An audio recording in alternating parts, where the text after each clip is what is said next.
बिस्मिल्लाहिर्रहमानिर्रहीम, अस्सलाम वालेकुम। मैं इब्रार अहमद मेहर एडवोकेट उम्मीद करता हूं कि आप सब खैरियत से होंगे। हुकूमत ने जनरल आसिम मुनीर को फील्ड मार्शल के ओहदे पर तरक्की दे दी है। फील्ड मार्शल क्या होता है, आसिम मुनीर को फील्ड मार्शल क्यों बनाया गया और पाकिस्तान की तारीख में अब तक कितने फौजी अफसर फील्ड मार्शल गुजरे हैं, इस पर बात करेंगे। और दूसरे नंबर पे सबसे पहले मैं आपको एक फिल्मी डायलॉग सुनाऊंगा कि कितने आदमी थे। यकीनन आपने वो फिल्म देखी होगी। अब हिंदुस्तान के साथ वही हाल हो रहा है, यानी उनके जितने भी आला ओहदेदारान हैं उनसे सहाफ़ी सिर्फ एक ही सवाल पूछ रहे हैं कि कितने भारतीय तैयारे तबाह हुए। इस टॉपिक पे बात करेंगे।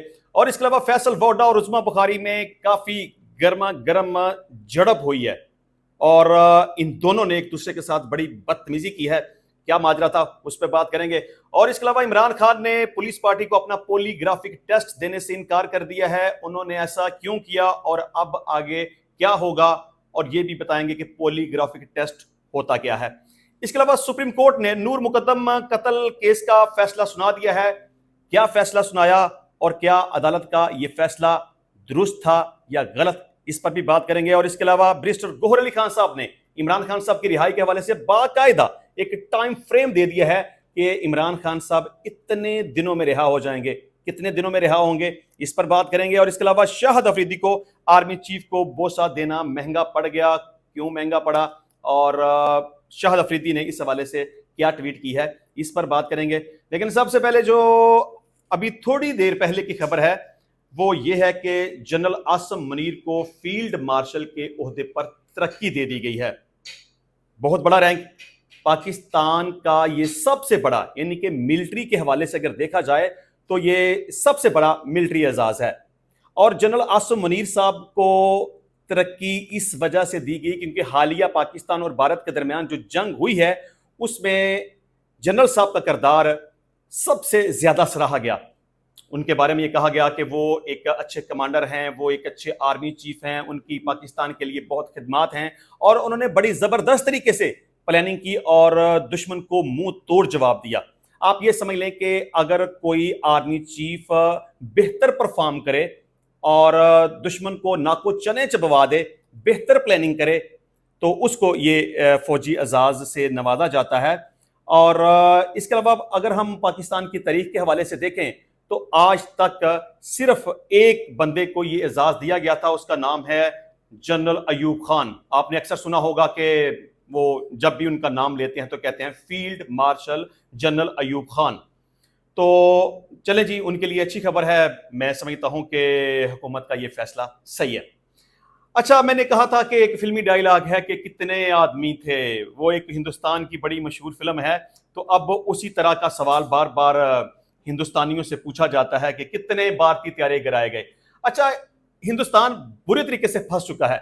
जब आप किसी सवाल का सही तरीके से जवाब नहीं देंगे, ना हाँ करेंगे ना करेंगे, बात दरमियान में रखेंगे, तो शक तो पैदा होगा। अब उनके जितने भी आला ओहदेदारान हैं, उनका एयर चीफ है या उनके वजीर खारजा हैं या राहुल गांधी साहब हैं या उनके सेक्रेटरी खारजा हैं वगैरह, उनसे जब भी इस हवाले से सवाल पूछा जाता है ना, तो वो बात को ऐसे घुमा फरा के गोल मोल कर देते हैं। भाई, अगर तुम्हारे त्यारे नहीं गिरे तो सीधा सीधा इनकार कर दो कि पाकिस्तान झूठ बोल रहा है, हमारा त्यारा गिरा कोई नहीं, और जानबूझ के हमारे ऊपर ये सिर्फ इल्जाम लगाया जा रहा है। लेकिन वो इस बात से इनकार नहीं कर रहे। अब भारतीय सेक्रेटरी खारजा विक्रम मिस्री से ये सवाल पूछा गया कि जनाब आप ये बता दें कि आपके कितने त्यारे पाकिस्तान ने गिराए हैं। तो उन्होंने कहा कि नहीं जी, ये कौमी सलामती का मामला है, मैं आपको नहीं बता सकता। भाई, तुम्हारे त्यारे नहीं गिरे तो कहो कि नहीं गिरे, अगर गिरे हैं तो बता दो कि गिर गए हैं। लेकिन उन्होंने जवाब देने से इनकार कर दिया, बल्कि वहां से निकल गए और जवाब दिया ही कोई नहीं। इसकी दूसरी मिसाल अगर मैं आपको दूं तो भारतीय एयर चीफ से जब इस हवाले से सवाल पूछा गया कि पाकिस्तान ये कहता है कि आपके त्यारे मारे गिराए, तो कितने त्यारे गिराए गए, तो उन्होंने कहा कि जी जंग है, जंग में नुकसान होता रहता है लेकिन बता नहीं सकता। मतलब इनकार नहीं है। किसी भी ऑफिसर से जब सवाल पूछा गया तो उसने इनकार नहीं किया। अगर इनकार नहीं किया तो इसका मतलब हाँ होता है। अब यहां मुझे एक और फिल्मी गाना याद आ गया कि ना वो इनकार करती है ना वो इकरार करती है, मुझे फिर भी पता है कि वो मुझसे प्यार करती है। इन जाहलों को सब पता है کہ ان کے ساتھ کیا ہوا اور ان کو کتنے جوتے پڑے ہیں اور ان کا کتنا نقصان ہوا ہے اور ان کے کتنے طیارے تباہ ہوئے ہیں۔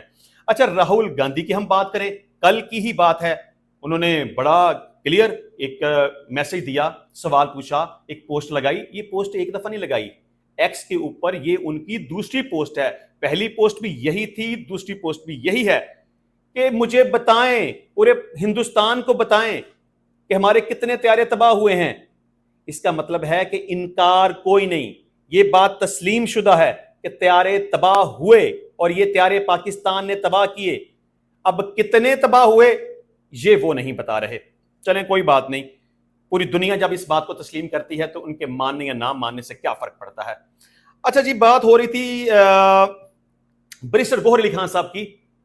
آج آپ کو پتا ہے کہ منگل کا دن ہے اور عمران خان صاحب سے ملاقات کا دن ہے، لیکن چلیں آپ کو تھوڑا سا یہ بتا دیں کہ رکاوٹیں کھڑی کی جا رہی ہیں اور یہ کوشش ہے کہ پاکستان تحریک انصاف کے لوگ آگے نہ آ سکیں۔ چلیں یہ سیکیورٹی ایشوز کی وجہ سے ہوتا ہے، لیکن بیرسٹر گوہر علی خان صاحب نے عمران خان صاحب کی رہائی کے حوالے سے باقاعدہ یہ بتایا ہے کہ عمران خان کی رہائی سے مایوس نہیں، انشاءاللہ جلد رہا ہو جائیں گے اور 1 سے 2 ہفتے کے اندر رہا ہو جائیں گے۔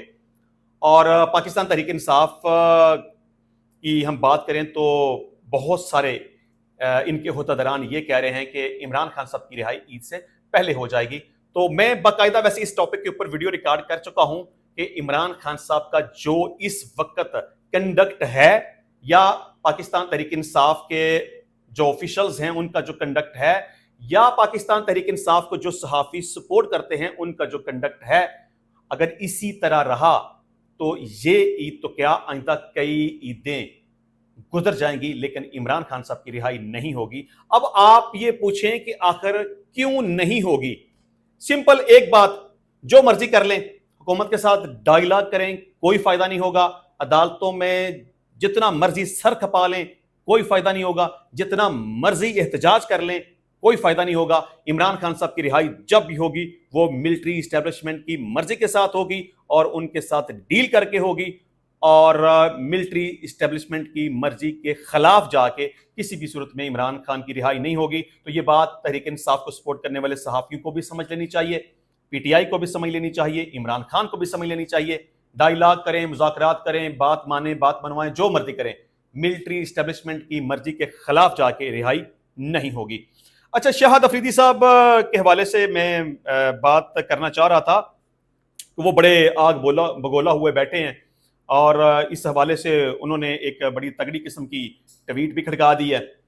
آپ کو پتا ہوگا کہ تقریباً 2-3 دن پہلے آرمی چیف کو انہوں نے بوسہ دیا تھا تو پاکستان تحریک انصاف کے لوگ ان کے پیچھے چڑھ گئے، ڈنڈے لے کر ان کے پیچھے چڑھ گئے، اور دوسرے نمبر پہ وزیر اعظم نے ان کو ایک شیلڈ بھی دی کہ حالیہ جنگ میں ان کا جو کردار تھا۔ چلیں میں سمجھتا ہوں کہ شیلڈ ان کی نہیں بنتی تھی، ان کو نہیں دینی چاہیے تھی، لیکن اگر انہوں نے فرط جذبات میں آ کے یا محبت میں آرمی چیف کو گلے لگا لیا یا اس کو بوسہ دے دیا تو اس سے کیا فرق پڑتا ہے؟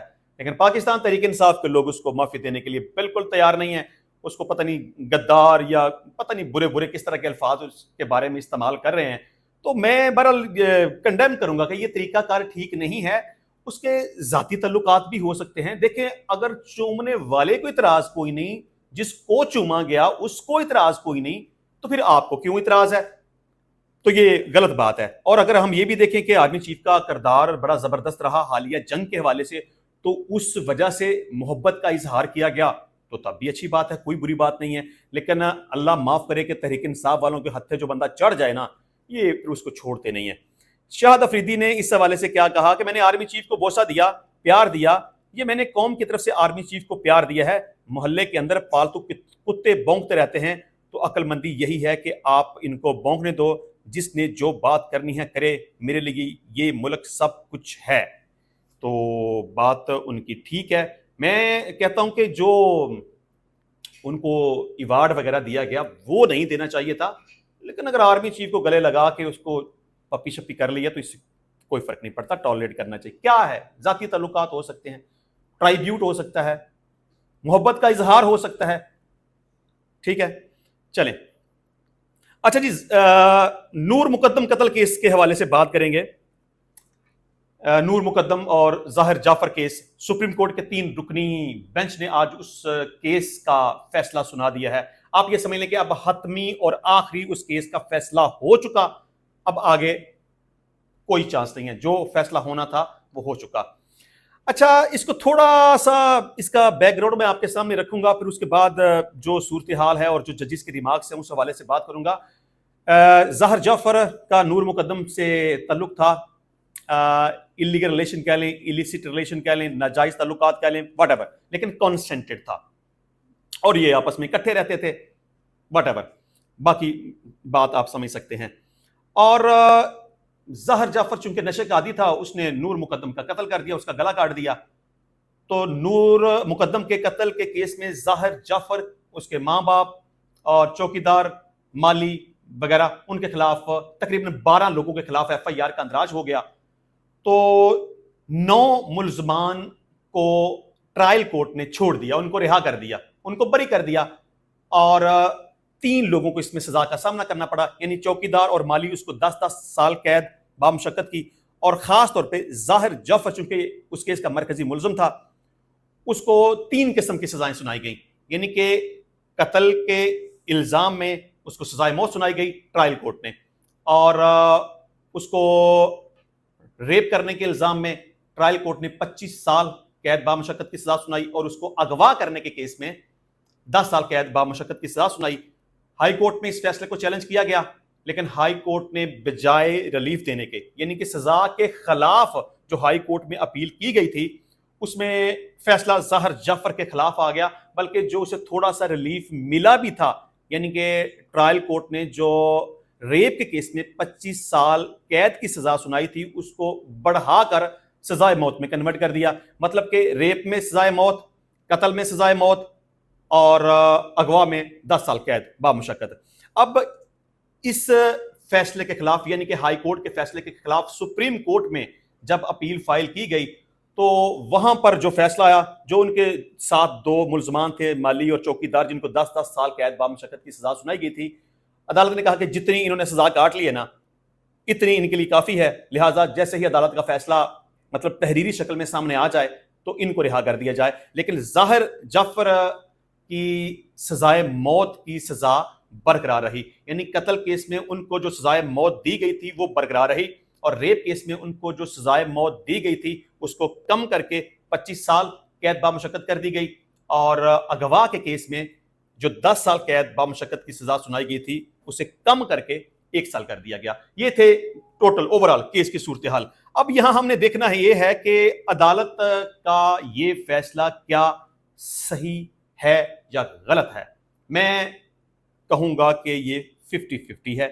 اب آپ سوچیں گے کہ سپریم کورٹ کا ایک فیصلہ اور 3 رکنی لارجر بینچ کا فیصلہ، اور میں اس کے اوپر اعتراض کر رہا ہوں۔ جی بالکل، میں اس کے اوپر اعتراض کروں گا، اور وتھ پروف میں آپ کو یہ بات ثابت کروں گا کہ عدالت کا یہ فیصلہ 100% درست نہیں ہے۔ آپ یہ سمجھ لیں کہ آدھا فیصلہ صحیح ہے اور آدھا فیصلہ غلط ہے۔ وہ کیسے؟ قتل کے کیس میں سزائے موت دی گئی، یہ فیصلہ صحیح ہے۔ ریپ کے کیس میں جو عمر قید دی گئی وہ غلط ہے، اور اغوا کے کیس میں جو 10 سال تھی اس کو کم کر کے اب 1 سال کر دیا گیا ہے، وہ بھی غلط ہے۔ ہاں جی، سوچ رہے ہوں گے کہ یہ کیسے ہو گیا۔ دیکھیں، یہ بات تو ایڈمیٹڈ ہے کہ قتل ہوا، سزائے موت ہونی چاہیے تھی، ہو گئی، لیکن ریپ نہیں تھا۔ حیرانگی ہو رہی ہوگی آپ کو کہ یہ ریپ نہیں تھا تو کیا تھا؟ یہ فورنیکیشن تھا، یہ کنسنٹڈ تھا۔ ریپ اور چیز ہوتی ہے، ود کنسنٹ معاملات اس طرح کے ہو جائیں تو اور بات ہوتی ہے۔ اس طرح کے کیسز میں صرف پرائیویٹ کمپلینٹ فائل کی جا سکتی ہے، ریپ میں سزا نہیں دی جا سکتی، کیونکہ یہ ریپ تھا نہیں، یہ فورنیکیشن تھا، یہ باہمی رضامندی تھی، کیونکہ وہ خاتون نور مقدم اپنی آزاد مرضی کے ساتھ ظاہر جعفر کے ساتھ بغیر نکاح کے رہ رہی تھی، تو پھر ریپ کہاں سے آ گیا؟ تو لہٰذا اگر ریپ میں سزا ہوئی ہے تو وہ غلط ہے۔ اب آگے میں بتاؤں گا کہ عدالت نے اس حوالے سے کیا ریمارکس دیے ہیں، اور آگے آ جائیں اغوا کی بات۔ اغوا کیسے بنے گا؟ جس طرح سے میں نے کہا کہ جو خاتون اپنی مرضی کے ساتھ کسی بندے کے ساتھ رہ رہی ہے بغیر نکاح کے، تو اس کو اٹھا کے تو لے کے نہیں آیا، نہ زبردستی اس کو لے کے آیا، تو نہ تو یہ ریپ ہے اور نہ یہ اغوا ہے۔ اس حوالے سے جو ہاشم کاکڑ صاحب، جسٹس जस्टिस हाशिम काकड़ साहब ने इस हवाले से जो रिमार्क्स दिए हैं मैं वो आपके सामने रखूंगा, तो आपको मेरी तमाम बातों का जवाब मिल जाएगा। वो कहते हैं कि मुजरिम ज़ाहिर जाफर और मकतूला एक साथ रहते थे, ये तस्लीम शुदा हकीकत है। दोनों के दरमियान ऐसा रिश्ता था जो यूरोप में आम होता है, यहाँ नहीं। लड़का और लड़की का एक साथ रहने का रिश्ता हमारे मुआशरे की बदबख्ती है। इस किस्म का रिश्ता मजहब और अखलाकियात के भी खिलाफ है। अब जस्टिस साहब अब इस बात को खुद ही कन्फेस कर रहे हैं कि वो रजामंदी के साथ वहां पे बगैर निकाह के रह रहे थे, और ऐसे ही जैसे यूरोप में लोग रहते हैं। तो फिर जब वो खतून नूर मुकद्दम अपनी मर्जी के साथ ज़ाहिर जाफर के साथ रह रही थी, तो फिर उसका अगवा कैसे हो गया? जब अपनी मर्जी के साथ रह रही थी तो फिर रेप कैसे हो गया? ना अगवा था ना रेप था। अदालत का इस हवाले से फैसला मैं दुरुस्त तस्लीम नहीं करूंगा। हाँ, सजाए मौत की हद तक जो फैसला है वो सही है, लेकिन अगवा की हद तक और रेप की हद तक जो फैसला है वो गलत है। अच्छा जी, इसके अलावा 9 मई के केसेस के हवाले से पुलिस की तरफ से एक एप्लीकेशन अदालत में दायर की गई थी कि हम इमरान खान साहब का पॉलीग्राफिक टेस्ट करवाना चाहते हैं। चलें, चूंकि तफसीली बात इसके ऊपर हो चुकी है, पॉलीग्राफिक टेस्ट के हवाले से जो एप्लीकेशन दी गई थी वो मंजूर नहीं होनी चाहिए थी, क्योंकि 2 साल से इमरान खान साहब पुलिस की कस्टडी में हैं, जेल के अंदर मौजूद हैं। तो अब आके उनके पॉलीग्राफिक टेस्ट के हवाले से बात करना, दरखास्त देना और फिर अदालत का उस दरखास्त को मंजूर कर लेना गलत है। अदालत का यह फैसला गलत है। और जब पुलिस को फैसला मिल गया अपनी फेवर में, तो इमरान खान साहब का पॉलीग्राफिक टेस्ट करने के लिए पुलिस पार्टी अडाला जेल में गई, लेकिन इमरान खान साहब ने अपना पॉलीग्राफिक टेस्ट करवाने से इनकार कर दिया और कहा कि मैं उस वक्त तक अपना टेस्ट नहीं करवाऊंगा जब तक मेरे वकला मेरे पास नहीं होंगे। देखें, किसी भी बंदे का पॉलीग्राफिक टेस्ट उसकी मर्जी के खिलाफ नहीं करवाया जा सकता। अब अगर इमरान खान साहब ये कहते हैं कि मैं अपना पॉलीग्राफिक टेस्ट नहीं करवाऊंगा, तो जबरदस्ती नहीं की जा सकती। अगर वो कहें कि मैं अपने वकला की मौजूदगी में करवाऊंगा, ये उनकी मर्जी है। अगर अपने वकला की मौजूदगी में वो करवाना चाहें तो करवा सकते हैं, लेकिन जबरदस्ती नहीं की जा सकती। और अब देखने वाली बात यह है कि क्या यह फैसला बरकरार रह सकता है कि नहीं। मैं समझता हूं कि अदालत का फैसला चूंकि गलत है, इसके कोई मेरिट्स नहीं बनते। पाकिस्तान तहरीक इंसाफ को चाहिए कि इस फैसले को हाई कोर्ट में चैलेंज करें। डेफिनेटली यह फैसला मुअत्तल हो जाएगा और यह ऑर्डर खारिज हो जाएगा। अच्छा, मैंने कहा था कि मैं आपको थोड़ा सा यह भी बताऊंगा कि पॉलीग्राफिक टेस्ट आखिर होता क्या है। दरअसल ये आप इसको आम जबान में कह लें कि झूठ पकड़ने वाली मशीन। एक इलेक्ट्रॉनिक किस्म की कुर्सी होती है और एक एलसीडी वगैरह उसके सामने लगी हुई होती है, और कुछ तारें वगैरह उंगलियों के ऊपर लगाई जाती हैं और मुख्तलिफ किस्म के सवालात पूछे जाते हैं। ये इन्वेस्टिगेशन का एक तरीकाकार है। पहले आम किस्म के रूटीन के नॉर्मल किस्म के सवाल पूछे जाते हैं, फिर स्पेसिफिक जो केस है, जो एलिगेशन मुलज़म के ऊपर लगाई गई है, उस हवाले से मुख्तलिफ किस्म के सवालात पूछे जाते हैं, और फिर जब मुलज़म उसका जवाब देता है तो उसको उस मशीन के जरिए से ऑब्जर्व किया जाता है कि ये बंदा सच बोल रहा है या झूठ बोल रहा है। अब आप सोचते होंगे कि मशीन कैसे बताएगी?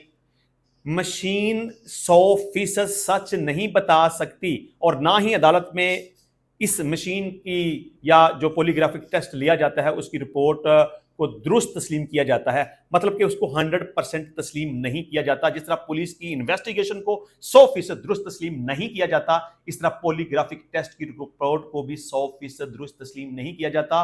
और उस मशीन के जरिए से जब मुख्तलिफ किस्म के सवालात पूछे जाते हैं तो उस वक्त ऑब्जर्व किया जाता है कि खून की गर्दिश किस हद तक बढ़ी है या कम हुई है, पसीना आया नहीं आया, कितना आया, दिल की धड़कन बढ़ी कम हुई। मतलब कि आम तौर पर यह समझा जाता है कि जब कोई बंदा झूठ बोल रहा होता है तो उसकी खून की गर्दिश तेज हो जाती है, उसको पसीने आने शुरू हो जाते हैं, उसकी दिल की धड़कन बढ़ जाती है। तो मशीन ये बताएगी कि ये जो बंदा सवाल का जवाब दे रहा है वो किस हद तक सही लगता है। मतलब मशीन ने तो खैर नहीं बताना, मशीन ने तो सिर्फ ये ऑब्जर्व करना है कि मेडिकली क्या सूरत हाल है। बकिया जो इन्वेस्टिगेटिंग टीम होती है उसने ये ऑब्जर्व करना होता है कि ये बंदा सच बोल रहा है कि झूठ बोल रहा है। बहरहाल इमरान खान साहब को ये आर्डर चैलेंज करना चाहिए, और अदालत का जो फैसला है वो बिल्कुल गलत है, और इमरान खान साहब की मर्जी के खिलाफ जाके बिल्कुल भी इमरान खान साहब का पॉलीग्राफिक टेस्ट नहीं किया जा सकता। फैसल वोडा साहब और उस्मा बुखारी की लड़ाई हो गई है, एक दूसरे के साथ बदतमीजी की, बुरा भला कहा, गालियां दी। लेकिन चले, गालियां तो अब मैं आपके सामने नहीं रखूंगा, लेकिन मोटी मोटी बातें मैं आपको बताता हूं।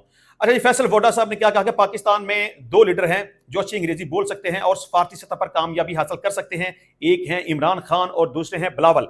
मरियम का मुझे नहीं पता कि वो अंग्रेजी लिख सकती हैं या उर्दू बोल सकती हैं, हाँ टिक टाक अच्छी बनाती हैं, उसका क्रेडिट इनको दिया जाता है।